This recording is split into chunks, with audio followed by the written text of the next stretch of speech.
A researcher who later investigated the case, called Dr. Matthew Alford, eventually uncovered what Gary had found, and it's really dark.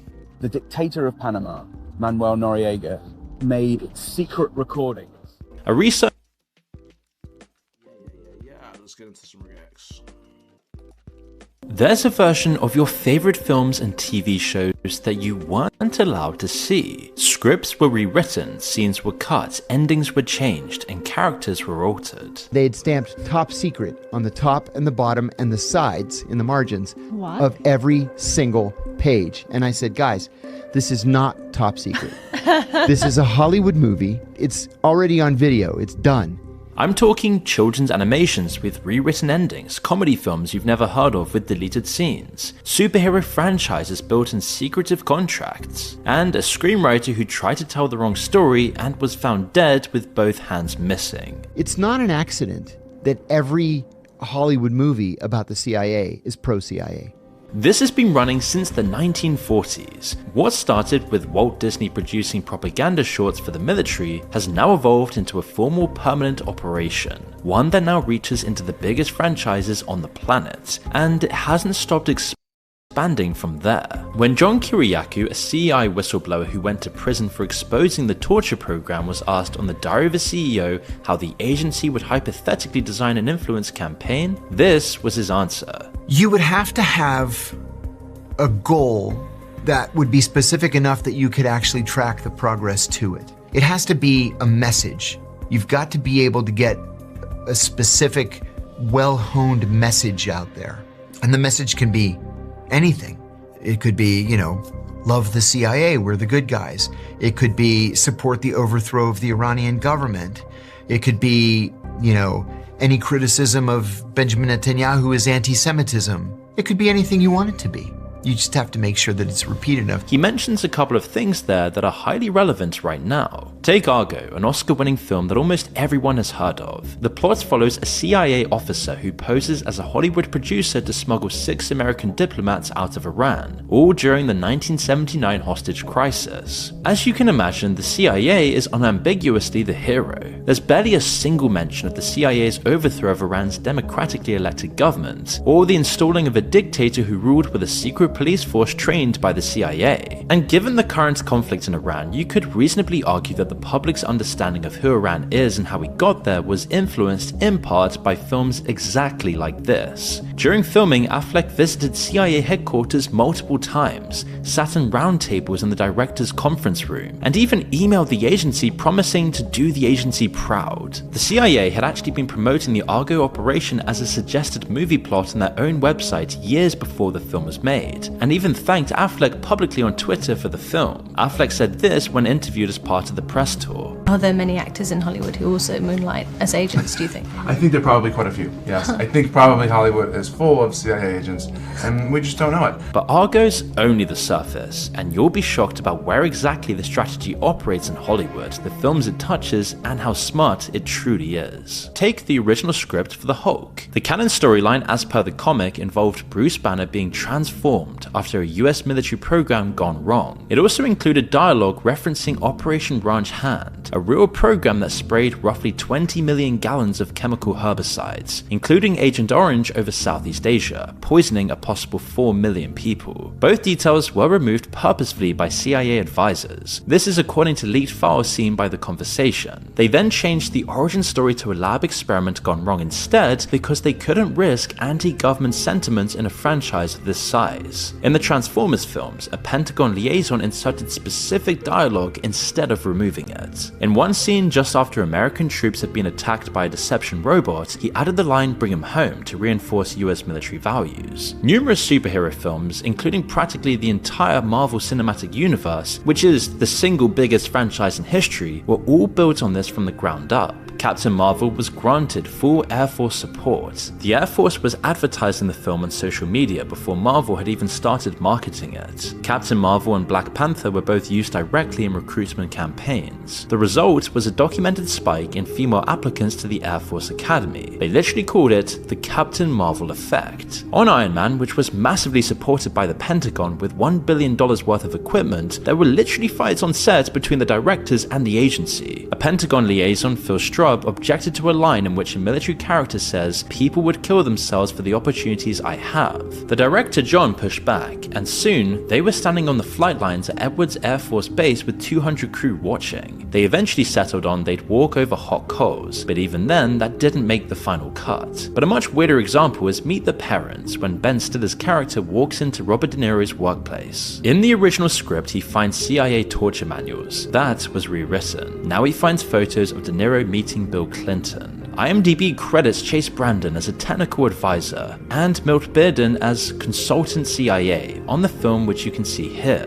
These examples just cover what we know for certain from a leak of 60,000 pages of documents, which confirmed the CIA has been involved in more than 2,500 productions in total. The Pentagon runs something called the Entertainment Media Office, a formal liaison operation that works directly with Hollywood studios. They support studios financially, offer advice on sensitive topics, and lend them specialist equipment and prime filming locations. In exchange for permissions, the CIA get to read and approve the script before a single frame is shot. They also have complete veto power, and directors are obliged to follow. One Pentagon minder said on record, "If they don't do what I say, I take my toys and go away." A declassified CIA document released in 2019 all but confirms that, logging dozens of meetings between the CIA's Office of Public Affairs and executives from NBC, Time Warner, Viacom, Fox, Paramount, and CAA. The document covers just 2 years from 2014 to 2016. It includes lunches, development deals on campus filming approvals, and meetings to develop CIA-themed TV shows. The CIA has always claimed it merely answers requests on an as-needed basis. The document shows active outreach. The agency is going to the studios, not the other way around. But you have to stretch back much further to find out when this all began, because when one of George Orwell's most important works was adapted into a movie, the CIA had the final say over its closing moments. That film is Animal Farm, a classic anti-establishment story about rebelling against power. After Orwell died, the film's rights to Animal Farm were purchased by 2 men, and both were undercover CIA agents. This was in 1954, the height of the Cold War and the Red Scare, when the fear of communism was at its peak. The CIA funded the entire animation. They hired British animators, deliberately avoiding American studios to create distance, and because the agency distrusted Hollywood animators during the Red Scare, and they rewrote the ending. In Orwell's book, the animals look through the farmhouse window and can't tell the pigs from the humans. The line says, quote, "The creatures outside looked from pig to man, and from pig to man, and from pig to man again, but already it was impossible to say which was which." This is the whole point. Revolution replaces one set of oppressors with another. Capitalism and communism are equally corrupt. The CIA couldn't have that message going out, so their version ends with the animals triumphantly overthrowing the pigs in a second revolution. Communism bad, rebellion good, America wins by implication. See, watch how they storm the building and how it doesn't imply the same message as the book at all. It's subtle, but the new version reinforces the division between good and bad. It creates a moral precedent that corrupt systems can be overthrown and replaced with something better, which is a really comforting thought, unless you realize it's exactly the story the CIA tells every time it topples a government. Orwell's ending says the opposite, that power corrupts regardless of who holds it, and that revolution just replaces one set of oppressors with another. The director Joy Batchelor strongly opposed the change, so the CIA threatened to pull financing. The intelligence officer E. Howard Hunt, who later became involved in the Watergate scandal, said the film was, quote, "carefully tweaked to heighten the anti-communist message." Although it was originally aimed at adults, Animal Farm found its primary audience in school over the US and Europe. By then, the state and media were already deeply intertwined. Governments had correctly identified that the media was the best way to access the minds of the public. Generations of children were shown a CIA-funded film with a CIA rewritten ending, as if this was a faithful adaptation of Orwell. So you may not be surprised to learn that Disney was the testing ground for how effective propaganda could be. While it might be hard to believe today, Disney was actually going broke, and the government offered it a deal. They accepted, and within 2 years, over 90% of Disney's output, mostly propaganda, was government content. Disney characters found their way into all sorts of government materials, including 1,200 military insignia.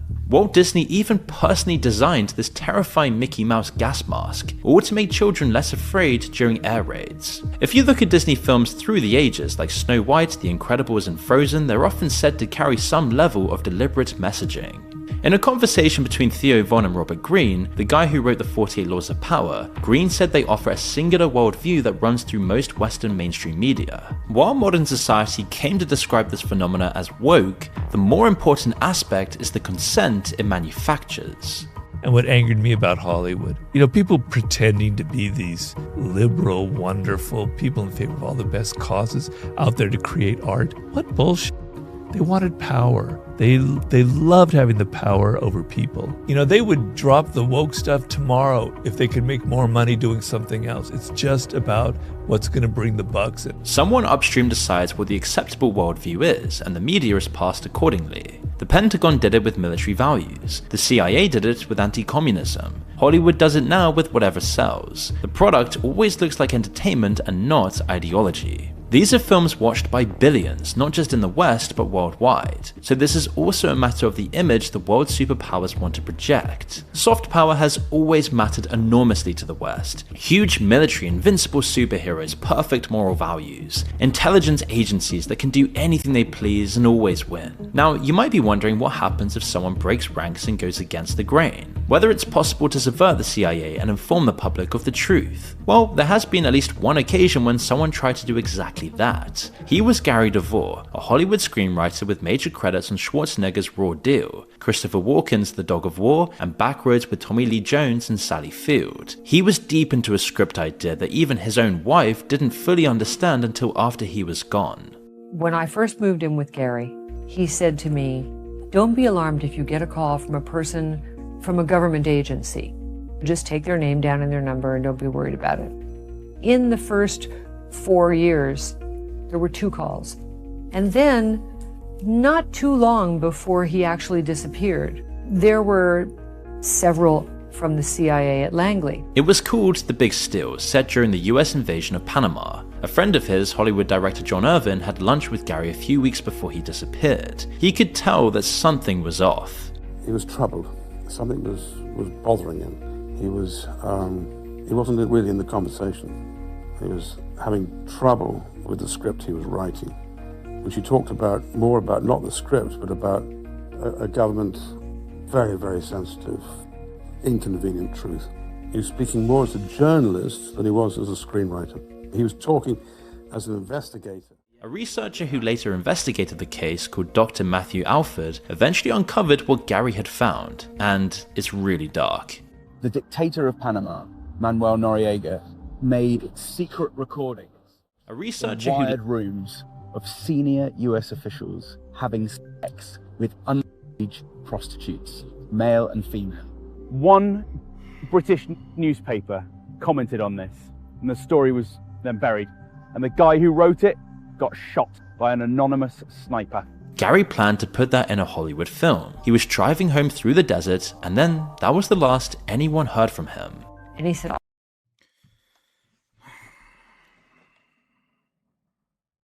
starting to, there's a real trend going on with this bullshit, bro.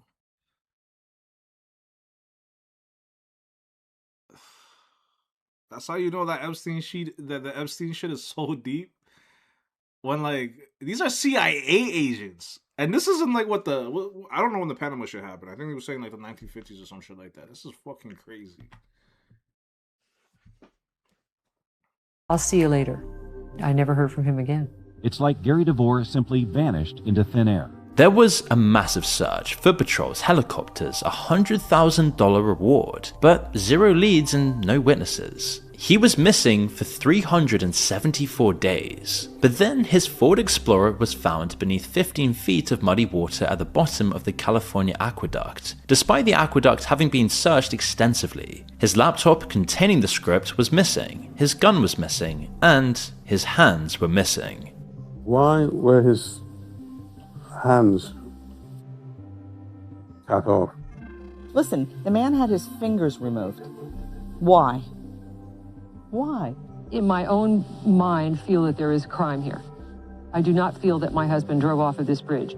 Within a week of his disappearance, agents from the FBI, CIA, NSA, and DOD arrived at the family home. After an official went into his office, his computer was wiped. And here's an unlikely connection to Meet the Parents and other films years later. It was Chase Brandon, the CIA's entertainment industry liaison officer, who was among those at the scene. When Alfred started digging into the case years later, he received a warning to stop what he was doing and leave well alone. You know, of course, you've received an informal or semi-formal warning from a CIA and DoD contractor who said to you, back off the CIA, you're going too far with this now. These people can and will ruin your life and come knocking on mine and your doors.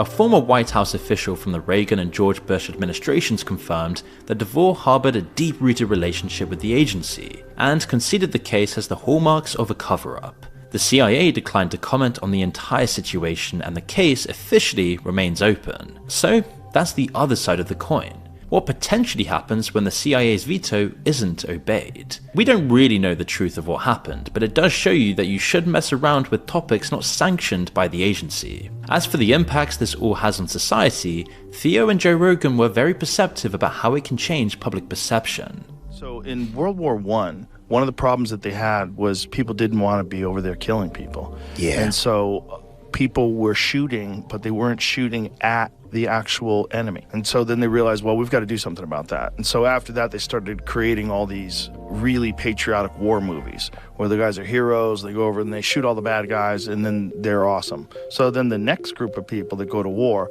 are all going to be indoctrinated with these films. John Kiriakou thinks that nowhere has that indoctrination been more effective or more dangerous than in warming the population up to the idea of torture. One thing that bothers me the most is when Hollywood perpetuates the myth that torture prevented acts of terrorism or disrupted acts of terrorism. And to me, that myth is dangerous in that it affects public opinion. You can put whatever euphemism you want on it. You can call it enhanced interrogation technique. I don't care what you call it.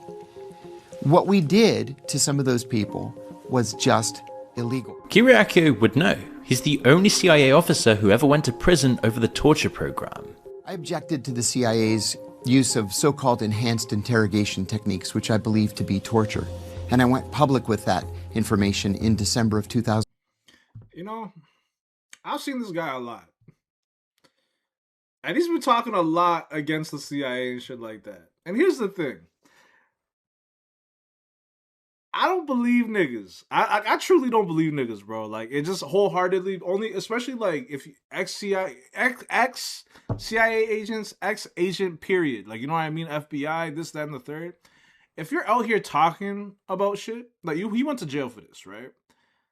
But if you're talking about like how they move, what they do, all this other stuff, I can't imagine. Like, yo, niggas die for less with them niggas. Like, how many niggas die for like it just, he's never got that warning. He's never got that phone call like, nigga, chill. You know what I mean? I think he still works for them niggas, bro.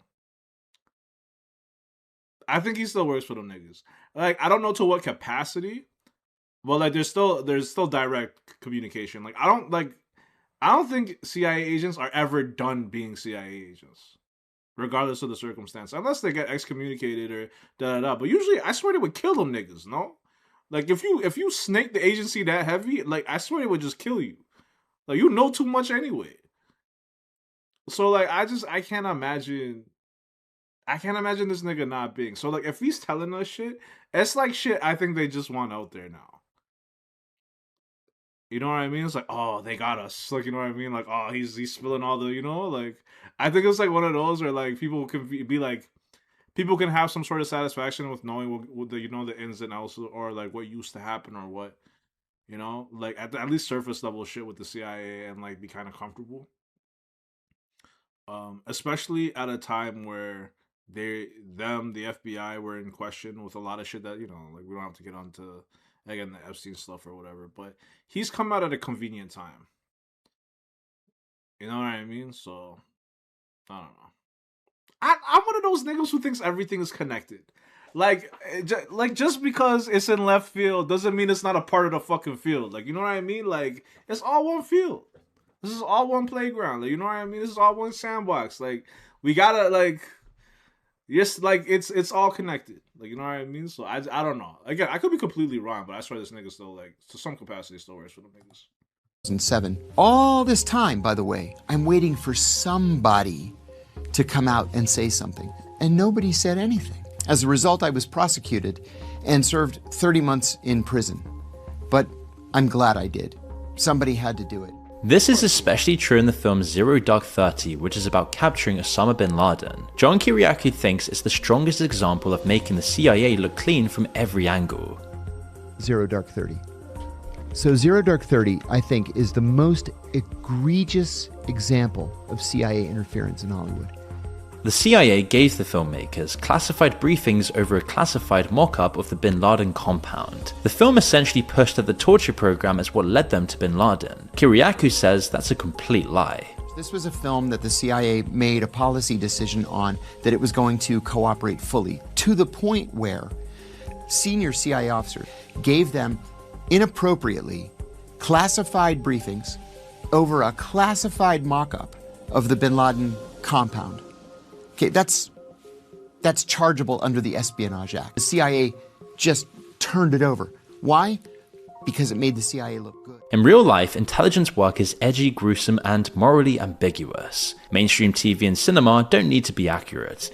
They just need to feel right and not leave the audience with too many lingering questions or ambiguity. They pick up on this exact point in the podcast. Even though they are torturing people. Now, entire population is so kind of almost like brainwashed into, but they are good guys, so torture is okay, right, as long as good guys are doing it. Well, that was the narrative. And they've got so desensitized towards doing bad shit, and if it's the CIA or if it's Tom Cruise or if it's like Mission Impossible and they're doing bad shit and they're torturing people, that's okay.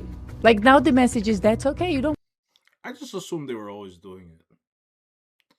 I don't think a lot of the things that, like, intelligence agencies are okay, but I just feel like it's above our, you know, it's above our capacity to do anything about. So, like, you know, like, I don't know. Like, if there's niggas within it, like, fighting against, like, this nigga apparently went to jail for 30 months and was happy that he did it. Cool. I don't think it's gonna stop anything. I always think there's gonna be like a higher level within the agency where, like, they're doing some fuck shit. You know, there was a level of the agency that was, you know, in Panama, fucking underage prostitutes, like, and then, like, niggas die over that information. Like, it's just like they're gonna do whatever the fuck they want to do. Like, it's the type of people that get in there. Like, you gotta think, like they're hiring psychopaths. They're hiring computer experts. They're hiring sociopaths. Then they're hiring, like, you know, just like body language experts. Like, it's just like they hire everybody to get every facet of what it takes. You know what I mean? Like, for how society moves or runs. And it's like, so you know there's gonna be some bad seeds in there because they're hiring them niggas too intentionally. You know what I mean? It's like the intelligence agencies are, like, by nature have to, like, be as diverse as possible when it comes to just, like, how they gather information. Like, you know what I mean? And, like, who they send out there. So, because, like, they have to, if we're going into this environment, we need this type of guy. We have an agent for that. We send them in there, bro. You know what I mean? It's like, like, you know what I mean? That's just me assuming. Just, like, based upon what I've just been listening to and everything that I've heard or read throughout my life. But I don't know, man. Like, these niggas, I don't know. Torture? Is torture okay? Would you, if the good guys are doing it, is it okay? Are you a good guy if you are torturing? Like, you know what I mean? I feel like you got to remove that. Like, if you saw Superman, you know what? Batman beats the shit out of niggas for information. The dog shit. Obviously, he's not a real motherfucker, but he beats the dog shit out of niggas for information. For whatever reason, in the comics, it's effective. I don't know if in real life it is. Like, I feel like if somebody was beating the shit out of me and I really didn't do anything, but they think I did something and they kept beating the shit out of me, right? And, like, you know what I mean? Like, eventually I'm just gonna give in and be like, yeah, I did it. Like, you know what I mean? Because, like, I'm gonna just give them what they want to hear because I'm hurt. Or, like, I'm gonna just give them some other information so I can escape the situation. And they're gonna have to find my ass next time. Like, you know what I mean? But don't think the CIA finds your ass next time. I think like by the time you're done the torture, they just off your ass so like you don't, you know. That's rough. That's rough. Worry about it. Sensitization and controlling the narrative are central to this whole strategy, but there are deeper layers than promoting and suppressing films. The CIA's venture capital arm In-Q-Tel, literally named after Q from James Bond, has been funding tech companies since 1999. Google bought an In-Q-Tel funded mapping startup called Keyhole that became Google Earth. In-Q-Tel and Google then jointly invested in a company that builds predictive analytics by mining web data. Palantir was one of their earliest investments. The CIA had established an entire directorate of digital innovation specifically to engage Silicon Valley. So it's all linked together and practically operates in plain sight. Theo Von told Green a story about bumping into a construction worker at Century City Mall in LA. Yo, what's up? Wow. So I start talking to him, and he's like, dude, guess what we're building? I'm like, I don't know. You know, I thought maybe it could have been like a Hardee's or something. He's like, we're building like a 20-story building, and 10 floors of it are the CIA, and the other 10 floors are a management company, Hollywood Management. Theo was mixing up the CIA and CAA, Creative Artists Agency, Hollywood's most powerful talent firm, but Green made it sound like the real thing was even worse. And you go to that building, and they call it like the Death Star. There are like, you know, politicians who are being represented by CAA, athletes, tech bros, influencers. It's pretty frightening though when you go inside. It's almost like Scientology, Hollywood's version of Scientology. He's describing high-level ongoing talks at the intersection of the media, government, and big tech, all in a building lovingly called the Death Star. So you can now see how this whole influence campaign is far bigger than cutting lines in Marvel movies. It relies on cross-collaboration between multiple arms of state and private power, and the product hasn't stopped at the cinema. It's been actively following the audience, which means you, wherever you go, including online. Do you think the CIA have a strategy for podcasters and for podcasting? I think yes, now they do. It took them a little while to get current, but just like they over time developed a strategy with Hollywood, sure, they're developing a strategy with podcasters. This strategy is consolidating as we speak, which will only make it easier for agencies like the CIA to wield greater control over the narratives. Larry Ellison, whose company Oracle now hosts TikTok US algorithm and controls its content moderation, just bought Paramount through his son David. And if their bid for Warner Bros. And Discovery goes through, you can add CNN, HBO, Warner Bros., Cartoon Network, Nickelodeon, MTV, Comedy Central, Discovery, TLC, TBS, and TNT to that list. An internal memo obtained by NPR confirmed the Ellison-led entity will control what's allowed and what's not on the platform. Bernie Sanders called it oligarchy. And Oracle, which sits underneath all of this, has held government contracts with the CIA and the Department of Defense for decades. Whatever you call it, the media pipeline is now shorter than it's ever been, and in fewer hands. There's a through line from Donald Duck selling war bonds to Captain Marvel. Selling Air Force recruitment to Google Earth, tracking your location has never been broken. The methods have evolved: direct propaganda, covert funding, script consultations, structural incentives, venture capital, and digital surveillance. But the principle itself hasn't changed. Get the message right, make sure it's repeated enough, and eventually nobody questions this anymore. And if you've seen what happens when someone steps outside that system, a screenwriter at the bottom of a canal with no hands, a researcher warned to back off before they ruin his life, maybe then you understand why so few people ever try. It's not a theory about Hollywood, but a description of what 60,000 pages of declassified documents confirm has already happened, and is still happening, to the stories you grew up on. The truth is, we simply don't know how deep this rabbit hole really goes, how much of the information-rich world around us is real, and how much is fake or manipulated just enough to maintain a thin veneer of authenticity. Like we saw in this recent video we did on the CIA compromising podcasts, the rabbit hole truly goes deep. In any case, the strategy I'm not gonna lie though, like the CIA is like OG propaganda. I'm talking about like 80s, 90s, early 2000s propaganda was gas. I'm not gonna lie. Like I grew up on a lot of it. And I miss a lot of it because this new propaganda age is fucking weird, bro. Like they're going in a weird direction and shit like that. Because I don't believe like all propaganda is bad. Like I think some of the messaging is sinister, but it's like I think they're trying to like I don't know, what's the best way I could explain it? Like, you got to think about some of the values and ideals that were been like, you know, that are like instilled within like children's movies and stuff like that. At least for my generation, a lot of it was like, they were kind of like talking about the golden rules, right? There was obviously some fuckery sprinkled in there, right? But you know, like a lot of, it's like if we were talking about the fuckery that's been sprinkled in back in the day, as opposed to like what's fucking dumped with no filter now, is insane. Like, it was like, because like the shows that we watched when we were younger, our parents had to be able to watch too.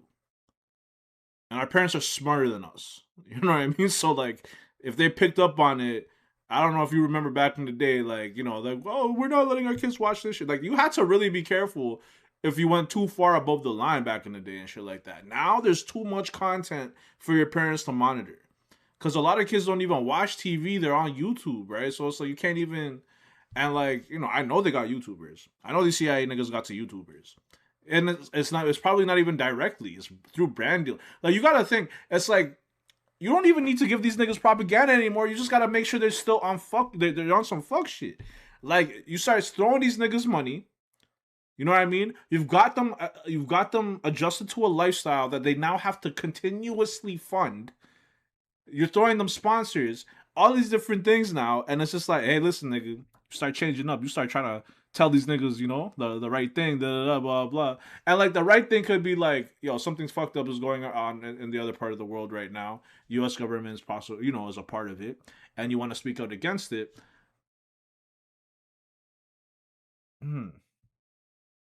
Well, this brand deal that we gave you, you know what I mean? Like, it says here, like, no political this or that, or you might be anti this or anti that. And they could just say that you were, even though you weren't, and then you lose that deal. All of a sudden, you start losing your money. It's just a form of control. Like, it got worse. It got worse. It got worse, and it got easier for them. I think it's like, I think, obviously, when he was talking about with podcasting, I think they had to, like, adapt. But I think this is easier for them. Because, especially what they just showed, everything is interconnected. Like, everything works in synergy with one another. So there's no real separation. It's all a part of the same machine. Like, you know what I mean? It's like, it's great video. Great fucking video. Got me fucking yapping right now. Mr. Beast. Why?